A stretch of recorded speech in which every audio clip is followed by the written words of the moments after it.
మోకాళ్ల నొప్పులు, gas, gut health వంటి సర్వ రోగాలకు నివారణి అరుణ యోగా ఆముదం. పెళ్లికి వారం ముందే ఇవ్వాలి. ఇవ్వలేదనుకోండి ఈ పెళ్లి జరగదంటాడు మా నాన్న. మిగిలిన సొమ్ము లగ్నానికి వారం ముందే ఇస్తా. శుభం, వెళ్ళి ఏర్పాట్లు చేసుకోండి. అలాగే వస్తానండి.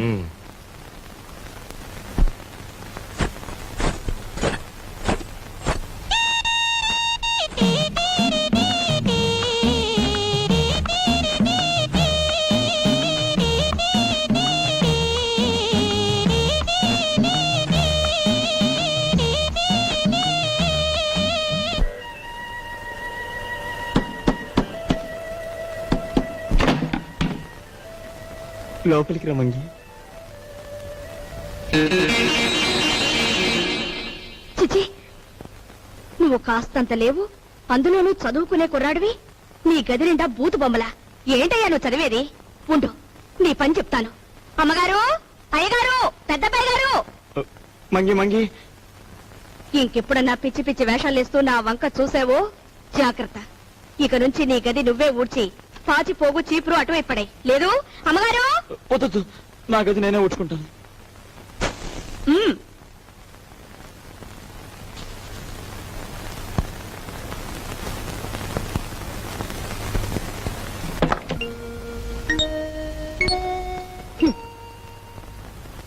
మీ నాన్నగారి గురించి ఎవరికి పడుతుందమ్మా?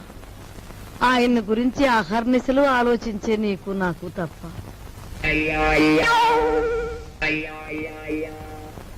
అమ్మాయి సావిత్రి వచ్చిందిగా, ఏం వండుతున్నా? పప్పులు చేసి చాలే, ఆడబిడ్డ ఇంటికి వస్తే పులుసుతోనూ చారుతోనూ అన్నం పెడతావా? నా తల్లికి నేతిగారులంటే ఇష్టం, అవి చెయ్యి. ఆగండి ఆగండి, అక్కయ్య వంట చేస్తోంది కదా అని సున్నుండ్లు గారెలు చేయమంటే ఆవిడకి ఎంత ఇబ్బంది ఆలోచించారా? పర్వాలేదు బాబు, ఇదో శ్రమ. నాకు తెలుసు అక్కయ్య, నీకు భూదేవుకున్నంత ఓపుకుందని. అయినా నేను ఎప్పుడైనా నాకు సేమియా పాయసం అంటే మహా ఇష్టం అని చెప్పానా? చెప్పను. పులిహోర అంటే ప్రాణం లేచి వస్తుందని చెప్పానా? చెప్పను. ఆయన అసలే మొహమాట మనిషి వదినా, నోరు విడిచేది చెప్పరు. అబ్బాయి చెప్పకపోయినా ఈ ఇంటికి అల్లుడుగా వచ్చాక ఆ మాత్రం చేసి పెట్టాలని దానికి మాత్రం తెలీదు. అలా చెయ్యమ్మా. అలాగే అత్తయ్య.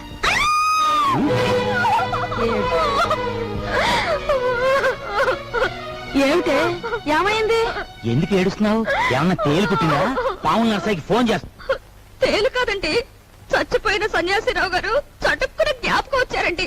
ఆ మూల కూర్చుని ఏడుస్తావేమిటే? ఆ ఏడ్చా ఏడిపేదో ఇటు వచ్చాడు. ఈ కేడొచ్చండి. అవునన్నట్టు ఎవరో జ్ఞాపకం వచ్చి ఏడుస్తున్నావు కదా, హూ ఇస్ దట్ సన్యాసి? ఏదైనా ఫ్లాష్ బ్యాకా? ఏం బ్యాకో నాకు తెలియదు గాని తమలాగే అతను కూడా ఒక రోజు అత్తారింటికి వచ్చాడండి. ఇంతకేం జరిగిందే? ఆయన గారు వచ్చి సరిగ్గా అయ్యగారు అడిగిన పిండి వంటలే చేయించుకుని తిన్నారండి. తింటే తినాలే, ఆ తర్వాత ఇంకా ఏం జరగాలండి? రాత్రి అయ్యేసరికి జ్వరం వచ్చిందండి, ఆ తర్వాత వాంతులండి, ఆ తర్వాత విరోచనాలండి. తీరా చూస్తే కలరా అన్నారండి. కలరానా? ఆ మర్నాడు పొద్దున ఆ బాబుగారు ధన్మని చచ్చిపోయారండి. ధన్మని చచ్చిపోయాడా? సరిగ్గా ఈయన అడిగిన పిండి వంటలు వద్దు, పాడు వద్దు కానీ. నీకు నమస్కారం తల్లి, ముందే చెప్పావు. మనిషి బాగుంటే చాలేమ్మా, పిండి వంటలు లేకపోతే పోయాయి.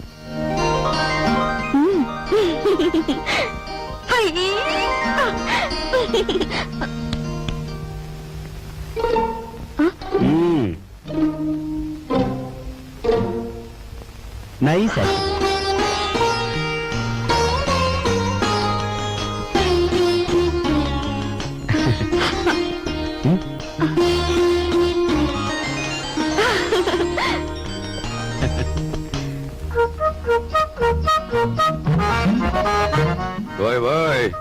తొందరగా లాగించో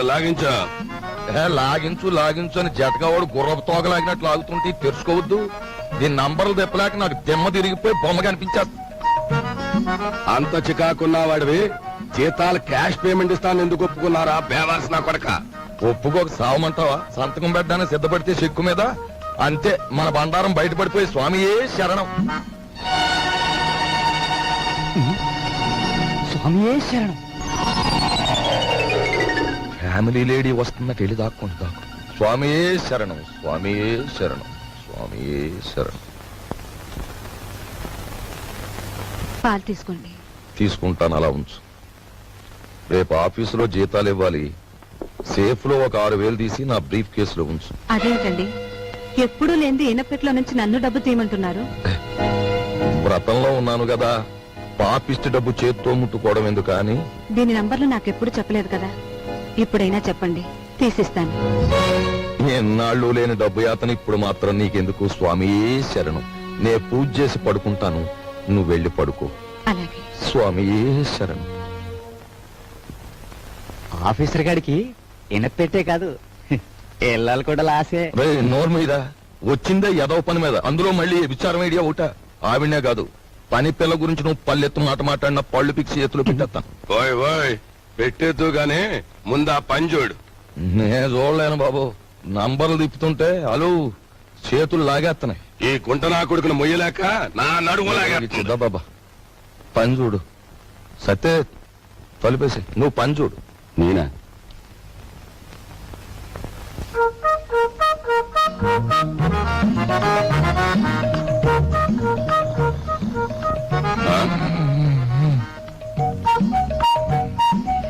అమ్మ నా కొడక వచ్చిందా అలు? ఒరే ఒరే గాడిది వాండ్రించినట్టు నువ్వు కొరకెట్టు తొంగుంటే నా బుర్ర ఏమన్నా పని చేయాలంటావా? కోప్పడ గురువా. అలు ఆఫీసర్ గారికి గురకెట్టే అలవాటు ఉంది. ఇప్పుడు మనం గురకెట్టలేదనుకో ఫ్యామిలీ లేడీకి అనుమానం వచ్చేస్తుంది. పని చూడరా, పని చూడు. కర్మరావు నిన్ను పనిలో పెట్టి నేను చేయాల్సి వస్తుంది. ఏమండి వచ్చే అన్నయ్య వచ్చేస్తున్నాడు. అసలు విషయం తేలిపోవాలి. జాడిని వదిలిపెట్టండి, ఊరుకుంటే లాభం లేదు.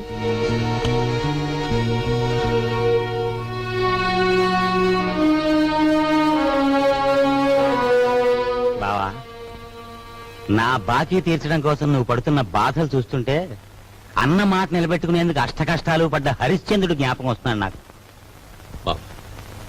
ఎంతకు నువ్వు చెప్పేదేమిటి? ఏముంది, నువ్వు హరిశ్చంద్రుడివి, మా నాన్నేమో విశ్వామిత్రుడు. నేను నక్షత్రకుండా అయిపోయాను అనవసరంగా.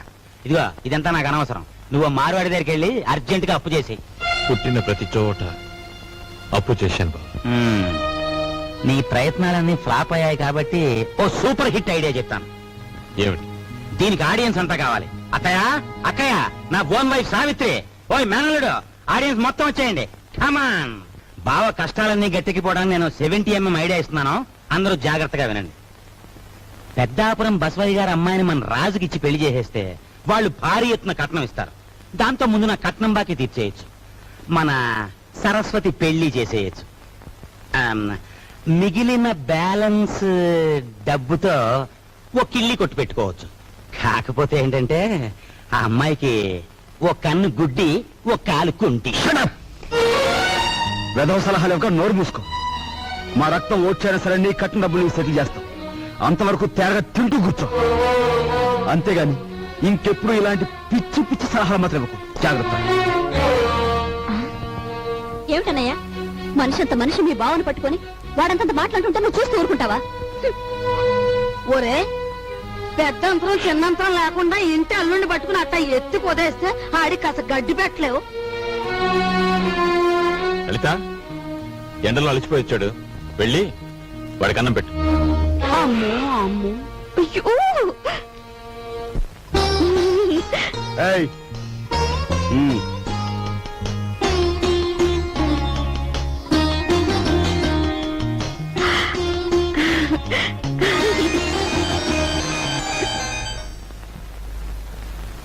ఏమండి, మీ ఎలకలతో పనే ఉందండి. వాళ్ళు ఇంత అవమానించిన తర్వాత ఇంకా ఇక్కడ ఎందుకండి? పదండి పోదాం.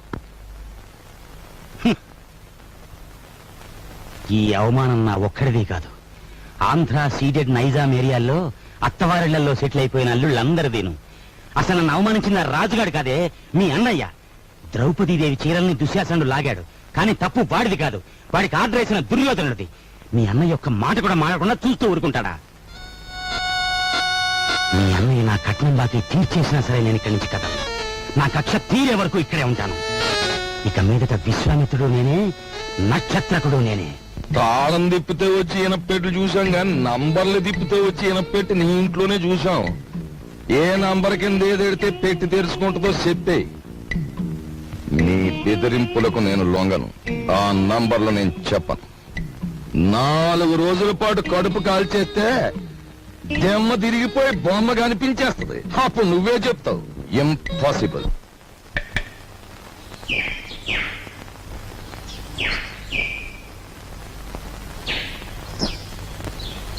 ఈ కుండంతా 4 రూపాయలమ్మా. 40 పైసల కుండ 4 రూపాయలా? ఇదేం బంగారం కుండ?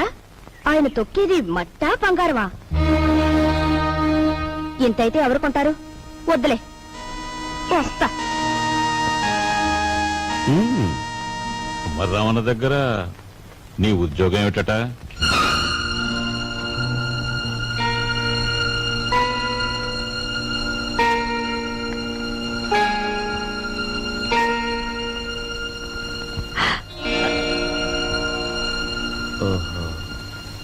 మాట్లాడమే.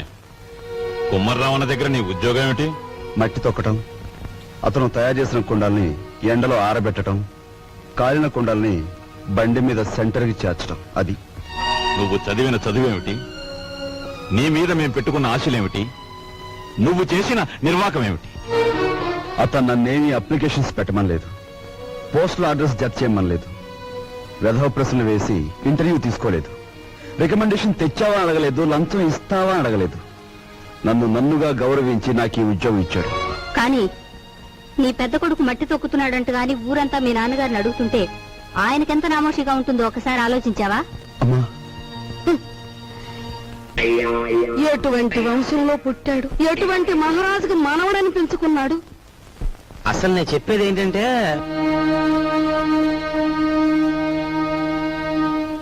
ఇలాంటి అప్రదిష్ట పనులకు తలపెడితే ఈ ఇంట్లో ఇంకా పెళ్లి కావాల్సిన పిల్లలు ఉన్నారు. వాళ్ళని చేసుకోవడానికి ఎవడైనా ముందుకొస్తాడా? ఏ మా చెల్లెలు పెళ్లి చూపు సమయంలో మీరు వచ్చి పెంట చేశారే, అప్పుడు లేదా ఈ అప్రదిష్ట?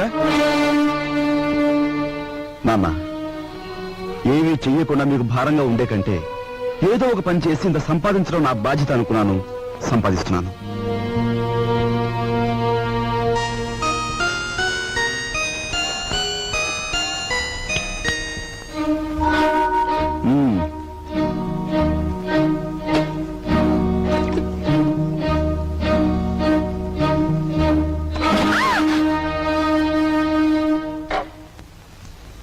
అక్కడ మట్టి తొక్కుతున్నట్టు ఇంట్లో ఎందుకు చెప్పు? అందరూ బాధపడతారనుకున్నప్పుడు మీరెందుకు ఆ పని చేయాలి? చేశారే అనుకోండి, ఆ సంగతి చెప్పకుండా ఎందుకు దాచిపెట్టాలి? మా అమ్మా నాన్నల విషయం తెలిసిన, మా ఇంటి పరిస్థితి తెలిసిన నువ్వు ఇలా మాట్లాడు. మా ఇంట్లో సంపాదించేది మా నాన్న ఒక్కడు, తినేవాళ్ళు 10 మంది. ఆయన సంపాదించే ప్రతి రూపాయి వెనుక ఆయన పడే కష్టం, ఆవేదన నాకు తెలుసు కాబట్టి ఆయనకి ఈ విషయం తెలియకుండా దాచిపెట్టాను. కట్నం ఇవ్వలేదన్న నెపంతో ఒకవైపు నుంచి మా మావయ్య బాధ పెడుతుంటే మరోవైపు నుంచి అప్పులు వాళ్ళు బాధిస్తున్నారు. ఇలా ఇంటా బయట అనేక బాధలతో నలిగిపోతున్న మా నాన్నగారికి ఒకరోజు దారిలో 5,000 రూపాయలు దొరికాయి. మొత్తం తీసుకెళ్లి పోలీస్ స్టేషన్ లో అప్పగించాను. దానిలో 1 రూపాయి కూడా నేను ముట్టుకోలేదు. 1 రూపాయి కూడా నేను ముట్టుకోలేదు. 1 రూపాయి కూడా. ఏమండి, అసలేం జరిగిందండి? లలిత, నువ్వు ఎన్నోసార్లు నన్ను ధర్మరాజు ధర్మరాజు అంటూ ఉంటావు. కానీ ఇవాళ నీ ధర్మరాజు దొంగతనం చేశాడు. మీరు దొంగతనం చేశారా? అవును లలిత, అందులో 10 రూపాయలు కాజేశాను. ఏమండి, ఎందుకు తెలుసా? మన అబ్బాయి ఉద్యోగానికి అప్లికేషన్ పెట్టడానికి. ఎన్నడూ రాని ఉద్యోగం ఈసారైనా వస్తుందేమోనన్న ఆశ. లలిత, ఇంకెప్పుడు నన్ను ధర్మరాజు అని పిలవకు. లేదండి, ఇప్పుడు మీరు నిజంగా ధర్మరాజు.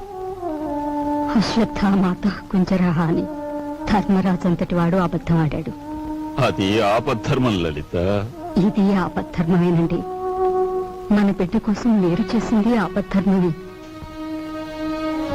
మా అందరి అవసరాలు తీర్చడానికి అంకితమైపోయిన మనిషి మా నాన్న.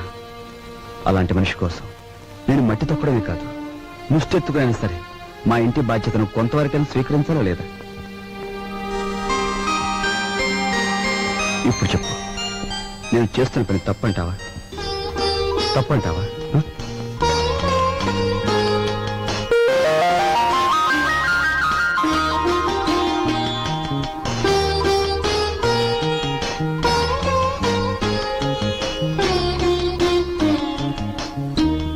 ఆ విధముగా రామలక్ష్మణులు అడవికి బయలుదేరిన వారు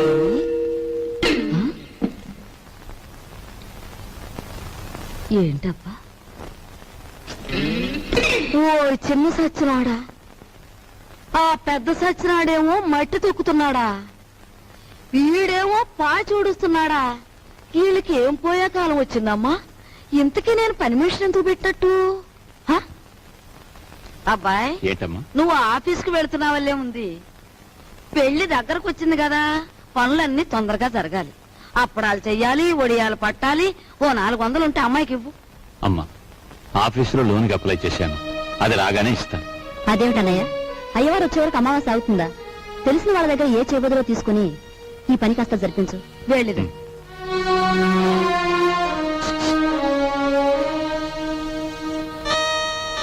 ఏమిటండి? నీకు మధ్య ఉన్న పోయిందా? మన బాకీ తెచ్చుకుని వాళ్ళని పెళ్లి పనులు చేసుకోమంటావేంటి?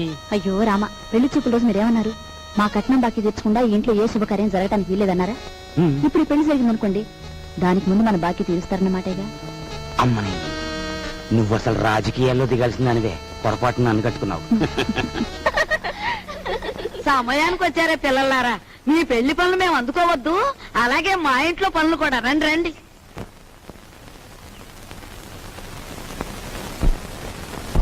అమ్మా, ఇదిగోనమ్మా నా మొదటి జీతం.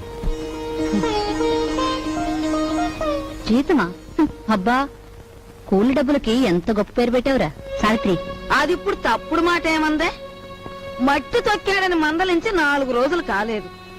ఈలోగా వారు డబ్బు తీసుకొచ్చి ఇదిగోనమ్మా జీతమంటే తగుదనమ్మా అని పుచ్చుకుంటివి.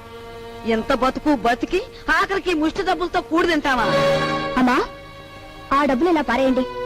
కష్టపడి సంపాదించిన డబ్బులకు విలువేమిటో మీలాంటి వారికి తెలియకపోవచ్చు. ఈ ఇంట్లో పనికి నాకు తిండి అక్కర్లేదు, వేరే జీతం అక్కర్లేదు. ఆ ముష్టి కూల్ డబ్బులు ఇలా పడేయండి. ఏది? ఇదిగో.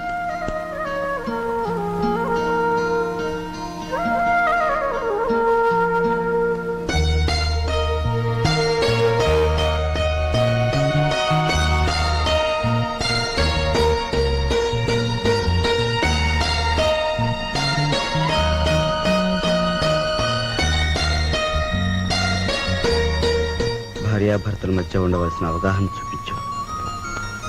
నువ్వు ఈ ఇంటికి పని మనిషివైనా నాకు నా మనిషివి.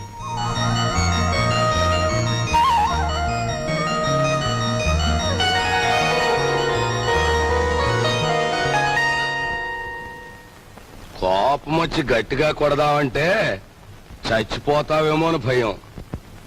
బాబు నాయనా అంటే మొండుకెడుతున్నావు. మమ్మల్ని బాధ పెట్టకుండా చెప్పే గురువా. మనవడక చూసావా, పరాయి సొమ్మంటే పరిసిగుంటాడు కూడా ఎలా సత్తపడిపోతున్నాడో.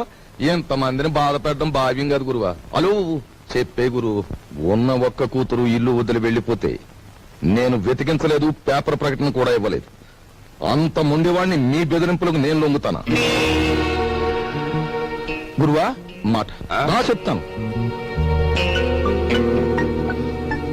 ఈ మొండిఘాటంగాడికి కూతురుందంటున్నాడుగా, ఈడు పేపర్లో ప్రకటన ఇవ్వకపోయి ఈ తరపున మనం ప్రకటించేస్తే ఆ కూతురు ఇంటికి చేరిపోద్ది. ఆ తర్వాత స్వామియే శరణం. Very good very good. Hello నవ్వకే బాబు, కుర్రోడు దొరుచుకుంటాడు. ఆ నవ్వేదో ఇనపెడి దగ్గర నవ్వు, ఓపెనింగ్ గా నవ్వుద్ది.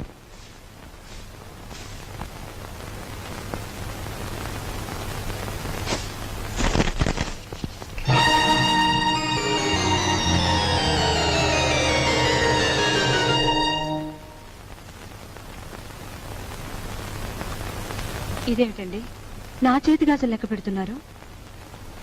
ఈవేళ మార్నింగ్ ఇంటర్వ్యూలో ఎవడో రవిరాజ్ అట, సార్ మీరు ఇన్ని క్వశ్చన్లు వేస్తున్నారు, నేను తిరగబడి ఒక క్వశ్చన్ అడిగితే జవాబు చెప్పగలరా అన్నాడు. ఏమిటి అన్నాను. రోజు అన్నం వడ్డించే మీ ఆవిడ చేతుకున్న గాజులెన్ని అన్నాడు. Fantastic daddy. ఎవరతను? ఎవరు? రవిరాజా. తిరగబడి అటువంటి ప్రశ్న వేయాలనే థాట్ రావడం ఉంది చూశారు. That's great. He's really the hero of the present society. Jaya shut up. నీ తండ్రి మీద తిరగబడిన వాడు నీకు హీరోగా కనిపిస్తున్నాడా? నాలాంటి వాడి కాళ్ల చుట్టూ దేహి ఉద్యోగం ఇవ్వండి బ్రతుకుతామని ప్రదక్షిణాలు చేసే ఒక నిర్భాగ్యుడు నీ దృష్టిలో హీరో ఆఫ్ ది ప్రజెంట్ సొసైటీయా? నీ చదువు ఎన్ని వెర్రతల్ల వేస్తోందంటే, అవునులే, నువ్వు తిరగడానికి ఒక కారు, వీలైనంత ఖర్చు పెట్టుకోవడానికి బ్యాగ్ నిండా డబ్బు, నువ్వేది అడిగితే అది క్షణాల మీద సమకూర్చే తల్లిదండ్రులు, ఏసీ రూమ్లు, సోఫా బెడ్లు, తినడానికి ఖరీదైన భోజనం, ఇవన్నీ ఉంటే నీకు మంచేమిటో చెడ్డేమిటో ఏమాత్రం తెలియడం లేదు. అదే చాలీ చాలని తిండి, చాలీ చాలని బట్ట, బ్రతుకుతున్నావో చస్తున్నావో అర్థం కాకుండా బ్రతుకుతున్న ఏ దౌర్భాగ్యులలో 4 రోజుల పాటు ఉంటే తెలుస్తుంది. జయ, అక్కర్లేదు, పిలవక్కర్లేదు. ఆకలేస్తే అదే వస్తుంది. ఏసీ రూమ్లు, సోఫా బెడ్లు, తినడానికి ఖరీదైన భోజనం, ఇవన్నీ ఉంటే నీకు మంచేమిటో చెడ్డేమిటో ఏమాత్రం తెలియడం లేదు. అదే చాలీ చాలని తిండి, చాలీ చాలని బట్ట, బ్రతుకుతున్నావో చస్తున్నావో అర్థం కాకుండా బ్రతుకుతున్న ఏ దౌర్భాగ్యులలో 4 రోజుల పాటు ఉంటే తెలుస్తుంది.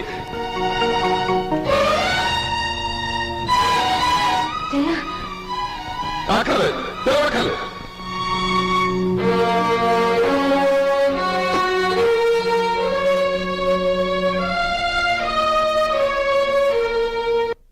డాడీ, బయటికి వెళ్ళి బతకలేనని కదా మీరు అన్నారు.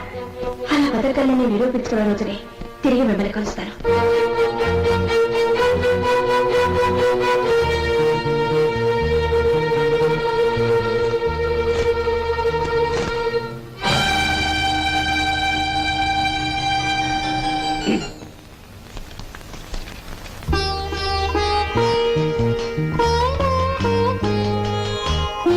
నీ సంస్కారం చూసి ఆశ్చర్యం కలిగిన నువ్వు కలవర అమ్మాయివని మాత్రం ఊహించలేకపోయావు. పేపర్లో నీ ఫోటో చూశాక నువ్వు ఇంట్లోంచి పారిపోయి వచ్చావని అర్థం. నువ్వు ఇక్కడే ఉన్నావని మీ నాన్నగారికి ఫోన్ చేశాను. నిజానికి మీలాంటి గొప్పవాళ్ళు ఉన్న ఈ ఇంట్లో మా అమ్మాయి మీ అందరి మన్ననలు పొందింది అంటే అందుకు నాకెంతో ఆనందంగా ఉంది.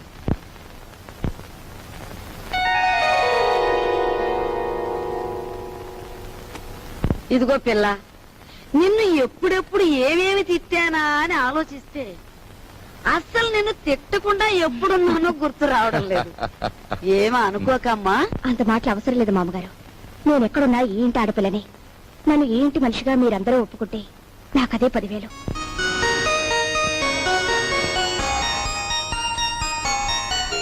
కూర్చోమ్మా, వెళ్ళొస్తాను. నువ్వు వెళ్ళి అమ్మకి కనిపించు, నీకోసమే చూస్తోంది. చూడమ్మా, నేను పైకెక్కి దిగలేను గాని ఆ సేఫ్ లో 50,000 పట్ల ఆఫీసు తీసుకెళ్ళాలి. అదే డాడీ, మీరు సేఫ్ నంబర్ నాకు ఎప్పుడు చెప్పలేదుగా. సారీ, నీకు తెలియదుగా. వెళ్ళి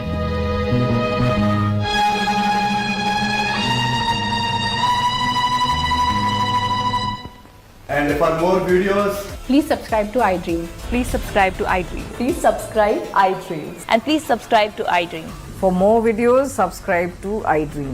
please like, share, and subscribe to the channel. Congratulations, iDream. Subscribe to iDream. Subscribe to iDream. So, subscribe to iDream Media. iDream ki iDream team andarki huge congratulations. Please subscribe iDream media. Please subscribe to iDream. Subscribe iDream. Please subscribe to iDream. iDream అంటే నా కళల channel subscribe చేసుకున్న నోరు తిరుగుతలేదు. మీరైతే గంట గుర్తు కొట్టండి. For more such videos, please subscribe to iDream. Subscribe to iDream. Please subscribe to iDream. Please subscribe iDream Media. Please do subscribe to iDream. Please subscribe to iDream Media. For best entertainment and information, please subscribe iDream. And don't forget to subscribe to iDream.